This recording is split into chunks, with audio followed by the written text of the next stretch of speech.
नमस्ते दोस्तों, आप सभी का चैनल पे स्वागत है। एग्जिट लोड और इंडियन टैक्सेशन सिस्टम कैसे आपके म्यूचुअल फंड के रिटर्न्स को कम कर सकते हैं, आज के इस वीडियो में हम जानने वाले हैं। आप म्यूचुअल फंड में रिमेन इन्वेस्टेड हो एसआईपी या लमसम के थ्रू, लेकिन आपकी सिर्फ एक गलती की वजह से आपके म्यूचुअल फंड के रिटर्न्स जो है काफ़ी हद तक कम हो सकते हैं, जिसके बारे में कि आपने सोचा भी नहीं होगा।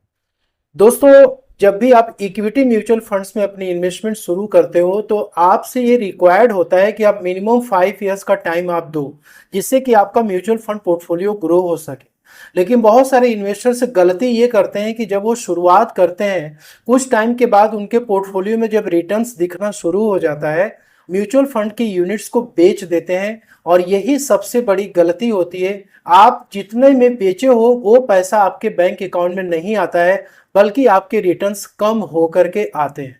तो ये रिटर्न्स आपके कम क्यों हो जाते हैं? क्योंकि एग्जिट लोड और इंडियन टैक्सेशन सिस्टम इस पे एप्लीकेबल हो जाता है। तो चलिए इसको हम समझते हैं कि किस तरीके से वर्क करता है और आपको ये गलती कब नहीं करनी है। वेल्थ क्रिएट करने के लिए एक इन्वेस्टर से दो चीजें रिक्वायर्ड होती हैं। पहला होता है टाइमिंग और सेकेंड होता है रिटर्न्स।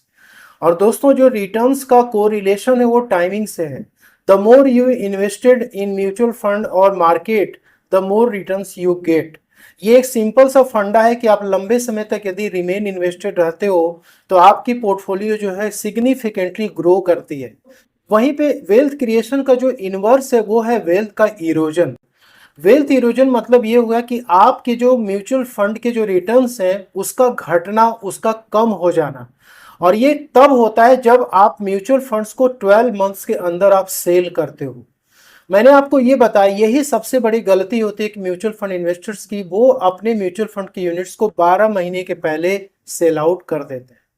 जब आप सेल करते हो तो आप प्रिंसिपल, मतलब जो आपकी कैपिटल लगी हुई थी एसआईपी के थ्रू या फिर लमसम के थ्रू, वो और प्लस जो आपने प्रॉफिट कमाया है, ये दोनों ही आप क्या करते हो, रिडेम्पशन के थ्रू वापस पाना चाहते हो। लेकिन एक्चुअली में आपको ये जो प्रॉफिट है ना, ये पूरा आपको नहीं मिलता है। क्योंकि यहाँ पे पता है आपको, जो एसेट मैनेजमेंट कंपनीज होती हैं, जिसका भी म्यूचुअल फंड आपने लिया हुआ है, वो क्या करती हैं, एग्जिट लोड चार्ज करती हैं। ठीक है। और ये एग्जिट लोड अप्रोक्सीमेटली 1% होता है। यदि आप 12 मंथ्स के अंदर रिडीम करते हो तो कहीं कहीं 2% भी किसी किसी फंड में आपको देखने को मिलता है।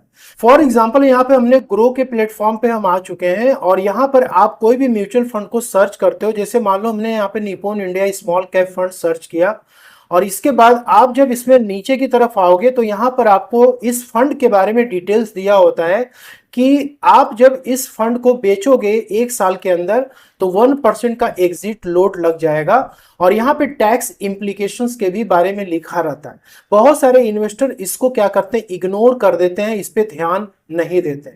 लेकिन पता है आपको, ये 1% आपके म्यूचुअल फंड रिटर्न्स पे कितना सिग्निफिकेंटली इंपैक्ट डाल सकता है, ये अभी मैं आपको एग्जांपल के थ्रू दिखाऊंगा।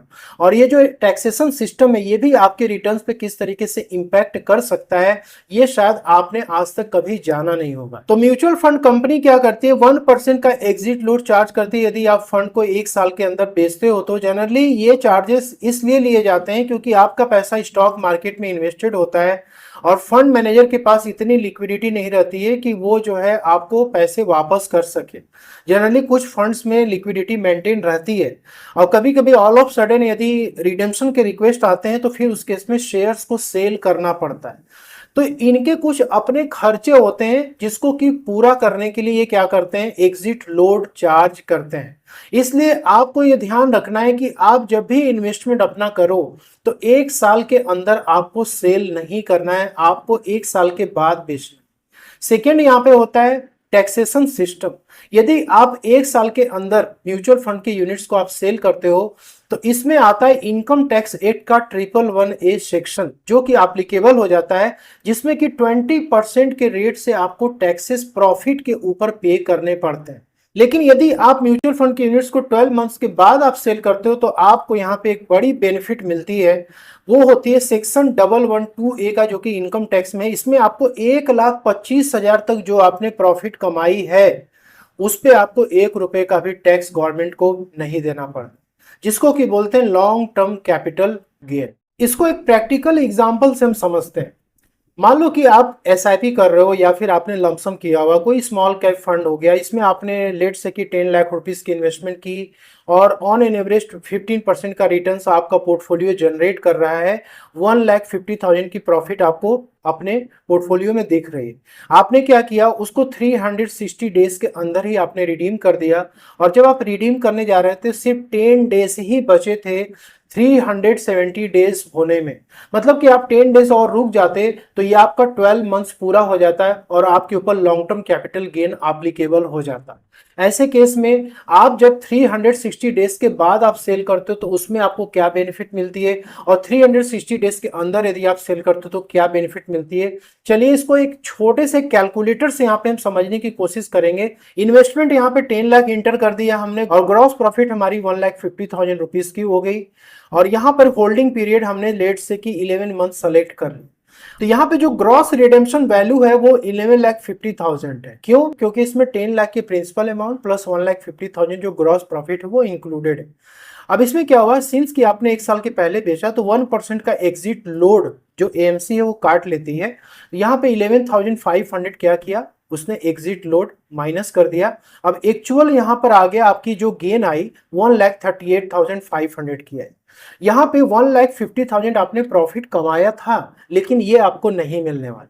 यहाँ पे एग्जिट लोड माइनस हो गया, ये आपका आया कैपिटल गेन 1,38,500। अब इसमें क्या है कि कोई एग्जेम्पशन जो मैंने आपको बताया था 1,25,000 का, जो कि आप 360 डेज या 12 मंथ्स के बाद जब आप बेचते हो तो आपको मिलता है। ठीक है, यहाँ पे आपकी जो short term capital gain tax है गवर्नमेंट का ये एप्लीकेबल हो जाएगा 20% के रेट से। तो इस पे आया जो टैक्स आया वो 27,500 रुपीज का है। अब जो नेट गेन यहाँ पे आ रही है 1,10,800 रुपीज है। आप 1,50,000 रुपीज प्रॉफिट बुक किए थे लेकिन एक्चुअली में क्या हो रहा है, आपको सिर्फ 1,10,800 रुपए ही केवल प्रॉफिट आपको हो रहा है। तो यहां पे क्या हो रहा है, सिग्निफिकेंटली दोस्तों आपकी जो प्रॉफिट है वो क्या हो रही है, रिड्यूस हो रही है। अब मान लो कि इस पीरियड को हम यहाँ पे 13 मंथ्स कर देते हैं। ठीक है, 12 मंथ्स के बाद आप कभी भी सेल करोगे तो यहाँ पे आप देख सकते हो क्या मैजिक हो रहा है। पहली बात तो ये जो एग्जिट लोड है ये एप्लीकेबल नहीं होगा।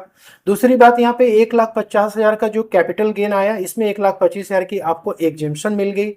यहाँ पर सिर्फ 25,000 का ही केवल प्रॉफिट बचा जिसपे कि लॉन्ग टर्म कैपिटल गेन 12.5% का लगेगा। तो टैक्स कितना आया, 3,125 आया। आपकी जो गेन हुई 1,46,875। यहां पे आपको एक्चुअल में 1,10,800 की प्रॉफिट हो रही। आपने 15% का रिटर्न जनरेट किया था लेकिन आपको सिर्फ 11% का ही रिटर्न मिल रहा है। क्यों? क्योंकि यहाँ पे एग्जिट लोड और टैक्स जो है चला गया। तो यहां पे क्या हुआ, एक्चुअली में 26% का जो प्रॉफिट है वो आपका इरोड हो गया, मतलब वो खत्म। तो दोस्तों यहाँ पे ये है कि ये जो है आपको स्ट्रेटेजी फॉलो करनी पड़ेगी। 12 मंथ्स के बाद आप यदि आप सेल करते हो, कोई भी एग्जिट लोड नहीं है। 12.5% का जो long term capital gain tax है 1,25,000 के ऊपर जब जाएगा तब आपको पे करना होगा। यहां पर 14.7% का स्ट्रेटेजिक आप यील्ड जनरेट कर, 15% में सिर्फ कुछ ही परसेंटेज आपके माइनस हो रहे हैं। 14.7% के रिटर्न यहाँ पे जनरेट हो रहे हैं। लेट से कि आप एसआईपी करते जा रहे हो, हर महीने आपका जो है पैसा इन्वेस्ट होता जा रहा है म्यूचुअल फंड में। आपने 15 मंथ्स तक अपनी एसआईपी चलाई और आपको लगता है कि 15 महीने की एसआईपी हमने कर ली और हमें अच्छा खासा रिटर्न हो रहा है और हम इसको सेल आउट कर देते। लेकिन आपको एसआईपी का भी यहाँ पे लॉजिक समझना पड़ेगा। दोस्तों यहाँ पे जो हर एक इंस्टॉलमेंट है आपकी एसआईपी की, उसका जो है 365 डेज का एक क्लॉक होता है। मतलब पहला महीना जो आप एसआईपी का कर रहे हो उसको 12 मंथ्स कंप्लीट होना है। सेकेंड मंथ्स का भी होगा उसका भी 12 मंथ्स कंप्लीट होगा। थर्ड का भी होगा तो वो भी 12 मंथ्स आपका कंप्लीट होगा। अब मान लो कि आपने 15 मंथ्स के एसआईपी को एक साथ पूरा पूरा आपने रिडीम कर दिया। सिर्फ जो 3 महीने की आपकी एसआईपी है सिर्फ वही 12 महीने से ज्यादा की अपनी टर्म्स को कंप्लीट कर पाएगी, पीरियड को कंप्लीट कर पाएगी। और वहां पे एग्जिट लोड नहीं लगेगा, कोई भी short term capital gain tax नहीं लगेगा। लेकिन जो रिमेनिंग आपके 12 इंस्टॉलमेंट्स है वो अभी तक अपने 12 मंथ्स कंप्लीट नहीं किए हैं, 12 मंथ्स के अंदर ही हैं। तो ऐसे केस में 1% का एग्जिट लोड और 20% का short term capital gain tax उन एसआईपी के रिटर्न्स पे भी एप्लीकेबल हो और आपके रिटर्न सिग्निफिकेंटली कम हो जाए। तो म्यूचुअल फंड में जब भी आप शुरू करें अपनी इन्वेस्टमेंट की जर्नी को, तो एग्जिट लोड को विशेष ध्यान रखें और टैक्सेशन सिस्टम को ध्यान में रखें, और कोशिश ये करें कि आप इसको लॉन्ग टर्म तक होल्ड करें, जिससे कि आपके ऊपर ये जो हिडन चार्जेस हैं एग्जिट लोड का और टैक्स का, ये एप्लीकेबल ना हो और आप ज्यादा से ज्यादा रिटर्न जनरेट कर सकें। Hope you like this video. Video पसंद है इसे लाइक शेयर जरूर करें। Thank you so much.